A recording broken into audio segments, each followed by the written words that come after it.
Ouais, donc pour me présenter, moi je suis sophrologue depuis 2012, mais ça fait donc depuis 2012 que je suis installée à Biorel, je sais pas si vous connaissez. C'est à côté de Rouen.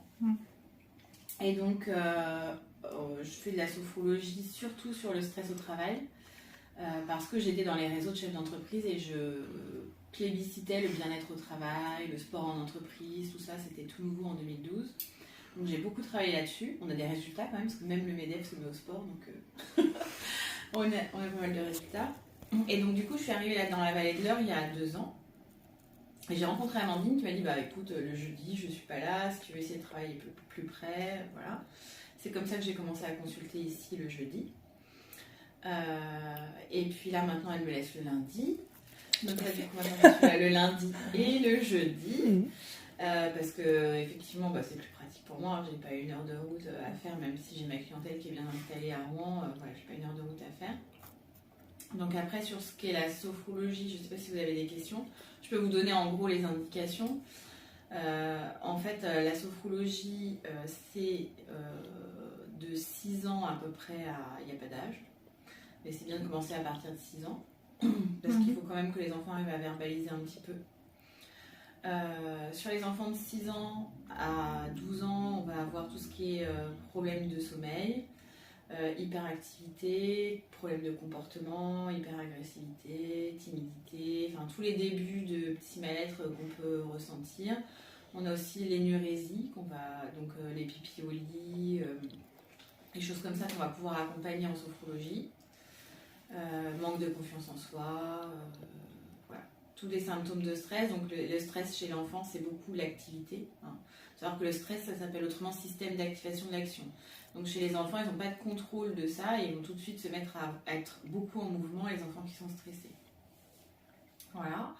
Donc on travaille là-dessus, on travaille sur la concentration, des choses comme ça. Ensuite, j'ai une spécialisation, moi, adolescents et jeunes adultes. Donc aujourd'hui, c'est adolescent, quoi. Ça fait 12-25 ans. C'est ça. Donc cette spécialisation-là, elle me donne un peu plus d'outils donc, sur la gestion du stress. En général, ça c'est la sophrologie. Mais elle me donne un peu plus d'outils sur vraiment les problématiques spécifiques aux ados, que sont par exemple l'inhibition, la sensation d'exclusion, les addictions, la préparation aux examens, voilà. Toutes ces choses-là, c'est des choses qu'on fait en sophrologie.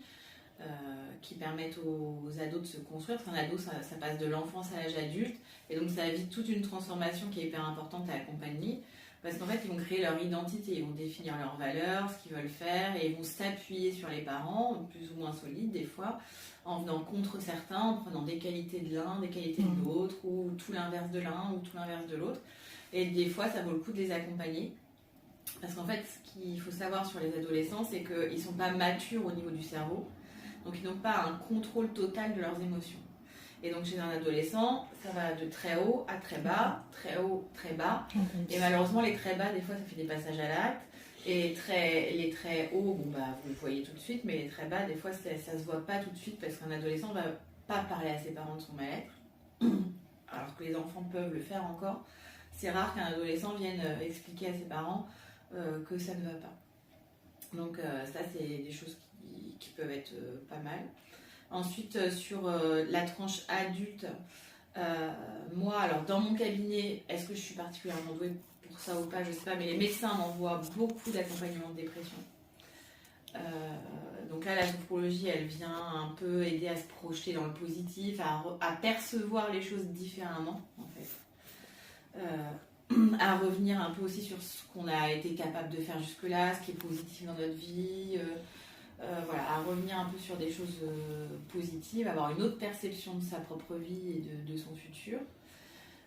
Et puis là, en ce moment, j'accompagne beaucoup de ce qu'on appelle des burn-out, mais qui sont ni plus ni moins des gens qui ont été au bout du bout de ce qu'ils pouvaient faire en donnant toujours plus. Et donc là, on réapprend aux gens à s'occuper de soi, à se recentrer sur ses sensations, sur ce qu'ils ressentent eux vraiment, dans quelles émotions ils sont et ce qu'ils veulent vraiment de leur vie en fait. Pourquoi ils ont été jusque-là, est-ce qu'ils ont une tendance à culpabiliser tout le temps, est-ce qu'ils ont une tendance à tout le temps s'occuper des autres et jamais d'eux-mêmes, est-ce que leur planning de vie leur paraît agréable ou c'est qu'un planning tourné tout le temps vers les autres, voilà.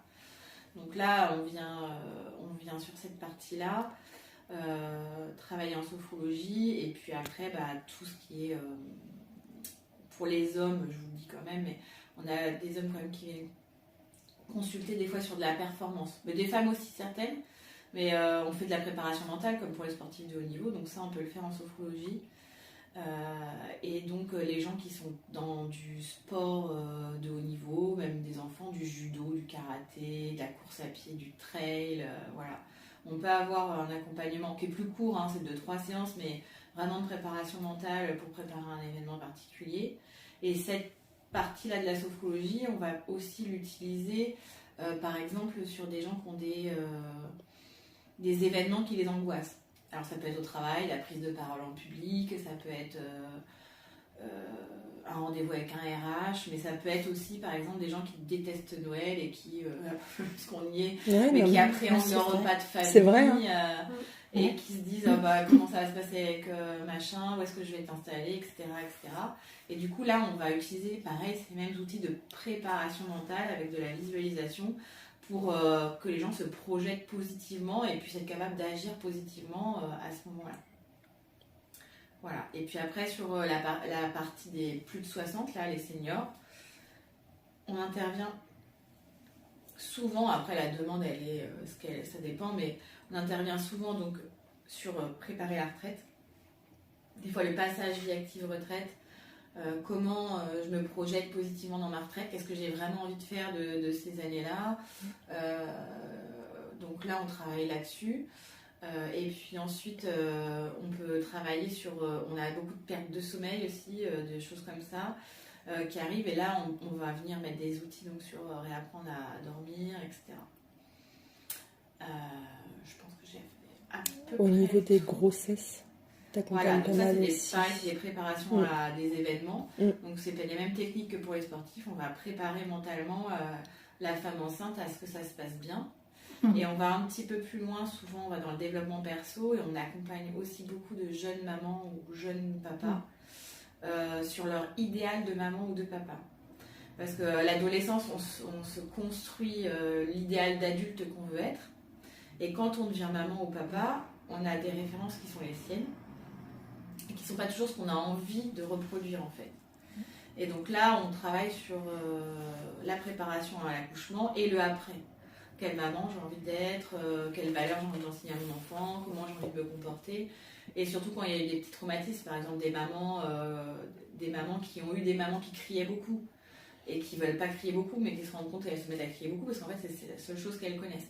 Donc là, la sophrologie va venir un peu comme un entraînement mental de se comporter comme on a envie de se comporter. D'accord. Et pas comme on a l'habitude de voir les choses, quoi. Et comme le cerveau l'a mémorisé. Un peu comme de la programmation mentale, quoi. Mais une programmation mentale choisie.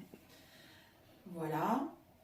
Après, on fait un peu d'accompagnement à la douleur, mais là, pour le coup, l'hypnose, des fois, est plus efficace. Les techniques d'hypnose peuvent être, vraiment sur des douleurs fortes, peuvent être un peu plus efficaces parce qu'elles sont plus dans l'injonction. La sophrologie, elle va venir un peu plus dans accepter que ma vie va changer parce que j'ai telle douleur, par exemple. Accepter que je vais devoir modifier mon quotidien, etc., etc. Et se projeter, pareil, toujours positivement. Trouver un quotidien qui nous plaît, se projeter positivement dans ce quotidien et se préparer à le vivre et avoir le comportement qui va avec. Alors, pour faire le lien avec les autres techniques, la psychothérapie, moi je travaille depuis toujours à Rouen avec une psychologue. Ici, du coup, Amandine, elle en a trouvé une qui est bien apparemment. La psychothérapie, elle va définir le pourquoi vous vous comportez comme ci ou comme ça. Et vous allez trouver dans de l'analyse du passé, des choses, etc. La sophrologie, dès qu'on va avoir identifié, donc c'est bien quand c'est fait avec un psychologue, des fois ça suffit l'analyse de la sophro. Dès qu'on va avoir identifié, on va chercher à tout de suite changer le comportement, aller vers quelque chose que vous voulez. On va être vraiment dans du comportement positif et tout de suite l'action en fait. La recherche d'un résultat. Alors que la psychologue, vous allez beaucoup travailler sur le pourquoi, le comment, le comprendre, l'analyse et tout ça. Alors les deux en fait se complémentent très bien. Et ça arrive souvent sur des choses lourdes, des pathologies, des grosses dépressions, des choses comme ça. On travaille à 2 voire à 3. C'est-à-dire qu'on va travailler avec une séance de psy, on s'appelle avec la psychologue, elle me dit par exemple qu'il faut travailler vraiment sur sa culpabilité ou sur sa colère ou choses comme ça. Et hop, nous on travaille en visualisation là-dessus. Et derrière, il y a le psychiatre qui vient nous dire, bah là, il nous manque, on a quand même des grosses crises d'angoisse sur tel sujet, voilà. On peut travailler jusqu'à 3 avec le psychiatre et le médecin. Enfin, le médecin après nous lâche un peu tous les 3 sur le sujet. Mais ça arrive qu'on prenne en charge des choses beaucoup plus lourdes en sophrologie avec d'autres professionnels. Voilà, je ne sais pas si vous avez des questions. Après, peut-être que tu peux expliquer comment se déroule une séance. Oui. Parce que j'ai beaucoup de questions là-dessus. D'accord. Comment se déroule une séance de sophrologie? Ouais, alors c'est peut-être plutôt comment se déroule un accompagnement, parce que en fait, la sophrologie, alors par rapport à la relaxation, il n'y a pas d'objectif en soi à part se relaxer. Donc, on est formé à la relaxation quand on est sophrologue, on fait de la relaxation. On est formé à la méditation, à la relaxation, à l'hypnose, au yoga. En fait, on est formé à tous les outils. Mais la sophrologie par rapport à la relaxation, il faut qu'il y ait un objectif. C'est-à-dire qu'en fait, il y a une première séance qui s'appelle une anamnèse, qui va nous aider à comprendre comment vous fonctionnez et qui va nous aider à savoir quels outils vont être efficaces sur vous ou pas. Et aussi et surtout vers où vous voulez aller, qui va vous aider à clarifier votre objectif. Qu'est-ce qui fait que vous venez consulter ?